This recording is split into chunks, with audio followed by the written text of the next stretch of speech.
It's a mixed close on Wall Street. The S&P 500 snaps a 4-day losing streak. The Nasdaq surges over 1.5% to mark its best day in August, but the Dow closes marginally in the red. Meanwhile, the 10-year Treasury yield surges to 4.34% and is now at levels last seen in November of 2007. Stocks in the Asia-Pacific trade largely higher, while the GIFT Nifty is implying a flattish start for the Indian market. And Brent crude settles above $84 a barrel, pairing early gains as hopes of better demand from China fade. Meanwhile, gold trades near a 5-month low as rising treasury yields weigh on prices. Union Bank launches a QIP of up to 5,000 crore rupees at an indicative price of 86.55 rupees a piece. In other news, sources also tell us that nearly 30% equity in SGS Enterprises will change hands in a big block deal, with Evergraph Holdings set to sell up to 29.53% stake today. And Prime Minister Narendra Modi heads to Johannesburg for the 15th BRICS summit starting today. Reports suggest that China is likely to propose an expansion of the 5-nation grouping to rival the likes of the G7. India and Brazil are likely to oppose the move. No word yet from the External Affairs Ministry on a potential meeting between Prime Minister Modi and China's Xi Jinping. Hi guys, good morning and welcome to Power Breakfast. I'm Pavitra Parekh. Those are the top headlines that we have for you. There's lots to track in terms of the market action as well as news flow that has come through overnight. But first up, as always, let's take a look at what's going on across the Asian markets. We did get a pretty good handover from, the U.S. markets, at least on the tech side. We did see a big rally come through. And on the back of that, you have most of the Asian markets which are well in the red right now. The Hong Kong market has pulled back a little bit, but it is still around 0.25% higher. So, we've seen it lose around 0.25% as well in just the past 10 minutes. The Taiwanese index up a full 100 points. So that is looking quite good. The Nikkei market, Kospi and Shanghai are all seeing gains upwards of around 0.4%. So between 0.4 and 0.6% is what you're seeing in terms of a gain for these markets.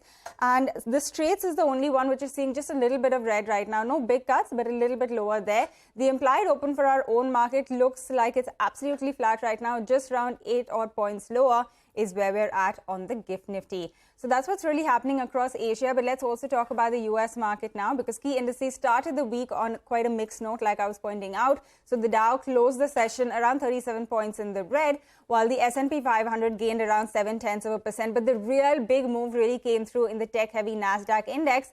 Meanwhile, sharply, outperforming what we saw on the Dow and S&P. So that one, like you can see, was up 1.5% or a 200-point kind of move that came through over there. This even as a 10-year bond yield hit its highest level that we've seen in around 16 years, so since 2007. We now have CNBC's Julia Burstein, who's standing by to bring us a wrap of all of this action from Wall Street. Markets were mixed today as tech shares rose despite higher yields. The Dow was down 37 points, the S&P 500 up 30, and the tech-heavy Nasdaq snapped a 4-day losing streak, closing up 207 points. The Justice Department announcing a deferred prosecution agreement with Teva Pharmaceuticals and Glenmark Pharmaceuticals to resolve charges of price fixing involving the generic cholesterol drug Pravastatin. The deals resolve an indictment brought 3 years ago involving 7 companies in all. With today's fines, the group has collectively agreed to pay $680 million in criminal penalties. Mortgage rates jumped, hitting the highest level since November 2000. Mortgage News Daily said the average rate on a 30-year fixed mortgage hit nearly 7.5%, crushing buyers' hopes for affordable homes. The jump comes as bond yields rise due to investor concern that high interest rates and inflation will stick around longer than anticipated.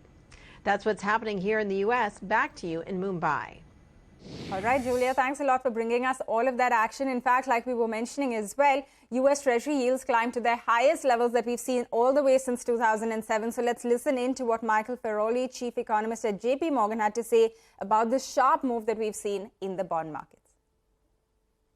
So we think a large part of it is the growth outlook and the improvement over the growth outlook over the past few weeks.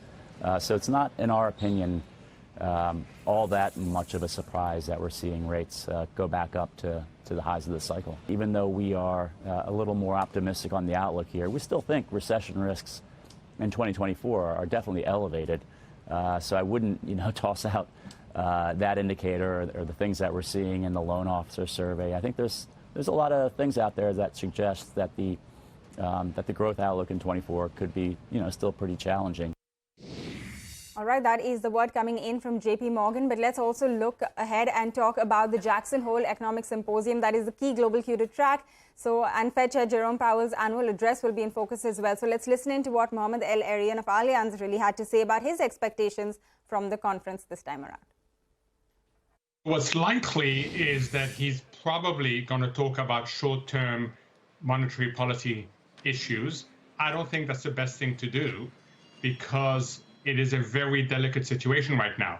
The good news for Chair Powell is that this is a target-rich environment. Whether he chooses to focus on the immediate, whether he chooses to focus on the longer term, or whether he decides to punt, as others have done in the past, and look at a very narrow economic issue with no policy implication, he has a lot to talk about. All right, he has a lot to talk about, and we're all waiting by to hear from Fed Chair Jerome Powell. The economic symposium will start on the 25th, so all eyes really on that. But moving on to some more important news that we're tracking on the global front. In a big development, former U.S. President Donald Trump said that he would surrender at an Atlanta jail in a case related to interference in the 2020 U.S. election. The former U.S. president has been indicted on charges that he attempted to overturn the Georgia election results in order to hold on to office. So Trump, along with 18 other defendants in the case, have until noon on Friday to surrender. And officials told NBC that they expect the former U.S. president to turn himself in later this week. All right, that's everything that we're tracking as far as the global market as well as news flow goes. But let's now talk about all of the important cues that you should watch as we get into a brand new trading session. We have our research team here with the trade setup and all of the stocks as well that are likely to be in the news today. Rima, Nigel and Surbi are all with me now. Guys, a very good morning to all of you. Rima, coming to you first, take us through, all of the cues that we should track. We did see a bit of a pullback to end below the 19,400 mark, but take us through what we should watch this morning. So by the close of trade, we were just a hair below the 19,400 mark, but it was still a good session considering the outlook that we had last week. So the Nifty did manage to close up in the green, an inch closer to the 19,400 mark. The big cue from Wall Street, as you pointed out, is the rally in Nasdaq rallying 1.5%, and this is despite rising U.S. interest yields. So the U.S. 10-year yield has risen quite a bit at levels of 4.35%, levels that we've not seen in a very, very long time. But despite the strength that we saw on, Nasdaq, investors are still worried about the rising treasury yields and the continued pessimism surrounding China's outlook, and that will continue to weigh on the sentiment. The focus will be on the Jerome Powell meet. For our own markets yesterday. We still are respecting those key levels. On the way down, 19,250. On the way up, its levels closer to 19,500. These are the two markers the street is working with. In terms of flows, the DII's net bought 626 crore in the cash market. The FI sold about 1,900 crore in the cash market. And today is the Fin Nifty expiry, the weekly expiry. It's a Tuesday, so keep your eye on the banks in particular. Back to you. All right, Rima, thanks a lot for laying out all of those cues for us. Let's also talk about the individual stocks that you should watch in today's trading session. We have Surbi here to run us through that entire list. Hi, Surbi. Hi. So first one on my list is Union Bank. The board has approved a fundraise to the tune of 5,000 crores via a QIP. The issue price is set at 91 rupees per share. The bank, the QIP opens today, and Adani Enterprise will also be on our radar. The promoter has increased stake in the company by acquiring an additional 2.2% shares. SJS Enterprise sources say 30% equity is going to change hands via block deals today. The size of the block could be in the tune of 540 crores. Lemon Tree Hotels, the company signs licensing agreement for 2 properties in Bhubaneswar and Kasauli. Brigade Enterprises is also on our radar. The company enters into a sale deed to acquire 6.54 acres of land parcel in Chennai. And lastly, RITES is also on our radar. The company signs an MOU with NHPC for rail infra consultancy for its multi-purpose projects. Okay, Surbi, thanks a lot for running us through that entire list of stocks. We're going to watch for all of these in the session today. But finally, it's over to Nigel, who's looking at cues from the futures and options space. Hi, Nigel. How's it looking? Well, yesterday actually looked quite good, right? You bought the intraday dip and you made some money. The Nifty ended higher, closer around the 19,400 odd mark. What stood out was there was some unwinding of positions, or open interest was lower for the near-term contract, both on the Nifty as well as the Nifty Bank. And by the end of the day, well, we looked at the FI data, and it appears, at least on the Nifty Bank, there were some shorts that got covered out, and they added some mild long positions, though they remain net short with a short positioning at around 57% odd. On the option side, well, they bought more puts than calls. But what's encouraging from my perspective is they wrote more than 1 lakh contracts, more puts in comparison to calls. So the put writing is something that will be heartening from a bullish perspective. We should get that up for you. 1.9 lakh shares is what they wrote out there. Now, 2 strikes is what we're looking at. 19,350, the put, and 19,500 call. There were some signs of writing on both these 2 strikes, which brings us to the levels. Now, in the near term, the 20 DMA, well, that remains a line in the sand. The bulls will want to get to that level and get past that level. Then you'll be saying, hey, we're in for a fresh breakout. Till then, you'll say we're pretty much in that range. On the downside, the 50 DMA is important, but we've seen the Nifty bounce off that 19,250 odd. So that becomes the crucial support zone. Since it's the Nifty Financial Services Index expiry, I looked at the options data, and that's the broad 150-point range that you should be looking at for today's trading session.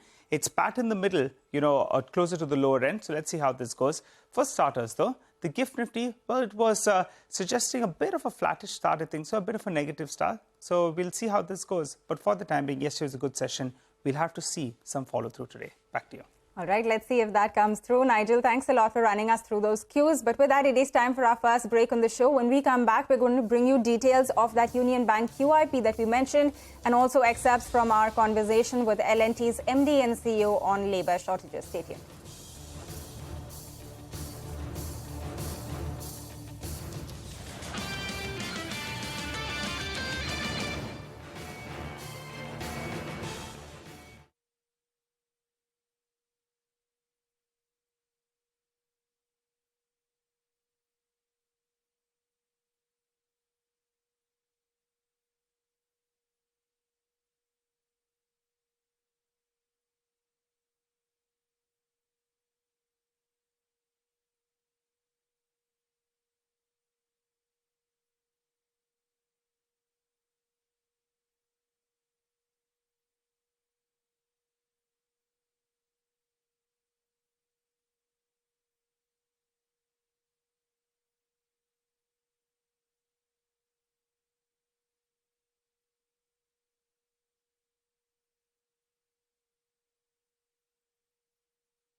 Hey guys, welcome back. You're still tuned into Power Breakfast. Like we were mentioning, Union Bank will be in focus today because it has launched a QIP of up to 5,000 crore rupees. So my colleague Abhishek is here to fill us in with some more details on this. Hi Abhishek.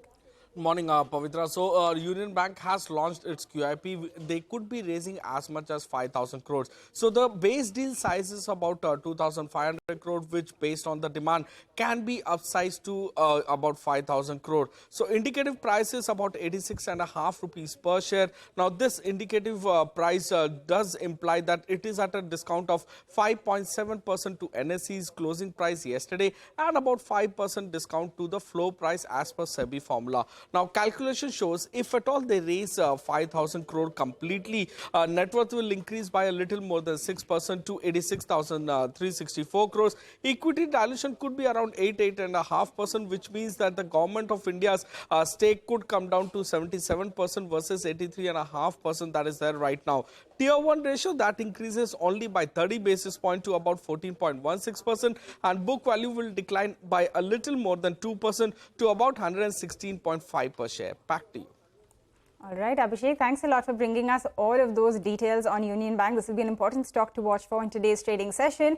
But with that, let's also bring you an important voice from the corporate world in an exclusive conversation with CNBC TV 18. L&T's top boss, S.N. Subramanian, revealed that the company is facing a big shortage of skilled labor. He tells my colleague Rachna that they immediately require 30,000 workers. So listen in to what he had to say. These labor associates are required for doing carpentry work, reinforcement work, for doing welding, for rigging, for earthwork, masonry, plastering, so on and so forth. Now, there is a huge amount of people available, but with the sudden increase in activity, you need labor with a particular skill set. Otherwise, the right quality and safety levels cannot be maintained. Also, you need to have productivity. When you look at it from that point of view, as of today, I would dare to say that we have more than 30 to 35,000 laborers which are immediately required. All right, that is the word coming in from L&T. 30,000 to 35,000 laborers is what they require immediately. But with that, it is time for a short break on the show. When we come back, we're going to talk all about the commodity market. So stay tuned for all of that action.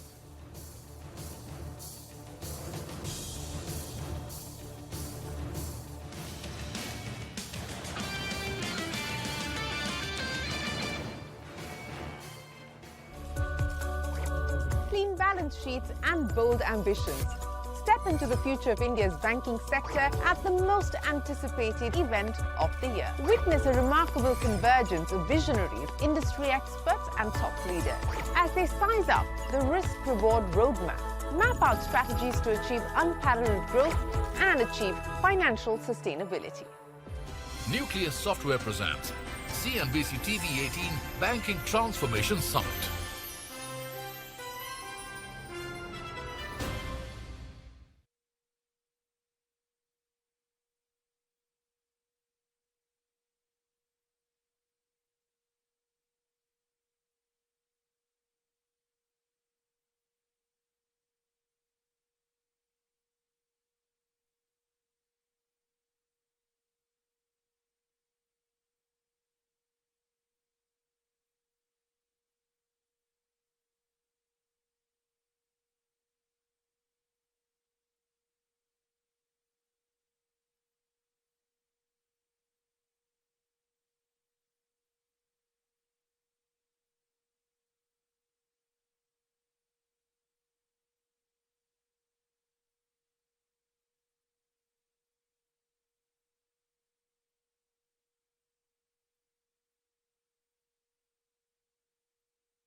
Welcome back. You're still tuned into Power Breakfast. We've gone through all of the equity market action, so let's talk about the commodities as well now. Manisha joins us with that update. Manisha, we were just going through the kind of big moves that we've seen in the US money market, and that's definitely having a bearing on what we're seeing with gold prices.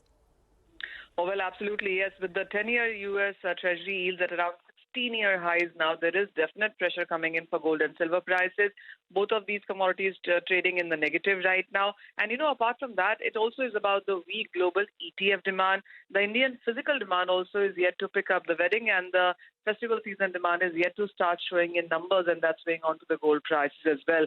And that's exactly what we are looking at in other commodities also. So the crude oil prices, after declining 2% in the previous week, have seen a fall of 1% overnight as well. So we're just about holding $84 a barrel for the Brent prices right now. So even as we've seen cuts from Saudi Arabia and Russia, it is the weak China demand, which fell 31% in sense of imports in the month of July, which continues to weigh onto the prices. We have seen a resistance being created at 87, 88 on the higher side, but the markets also do believe that, the days of 60s and 70s are done. The crude oil prices largely will continue to hold around within $80 a barrel for the rest of 2023. Okay, Manisha, thanks a lot for getting us all of those details on what's really going on with gold as well as crude prices. But with that, let's also talk about the latest updates on India's lunar mission. All eyes are on the soft landing of the Indian spacecraft Chandrayaan-3, which is expected to be a reality in less than 48 hours. Now, yesterday, the Indian Space Research Organization said that they've established a successful two-way communication between the Chandrayaan-2 orbiter and Chandrayaan-3's lander module. However, the ISRO has also said that landing conditions and the health of the lander will be assessed just around 2 hours before the soft landing on the 23rd of August. And in case of any unfavorable conditions, the landing may be postponed by 3 or 4 days to the 27th of August. So that is some important detail that we're getting, and all eyes really now on the soft landing of Chandrayaan-3 on the moon. But with that, we are going to wind down on this edition of Power Breakfast with the news that Asian markets are largely in the green, but they have pulled back a little bit for sure. Shanghai and the Straits Times definitely in the red right now. The implied open for our own markets is a little bit flat, around 16 odd points in the red right now. So that's what it's looking like for our own markets. Thanks for tuning in. Bazaar Morning Call comes up next.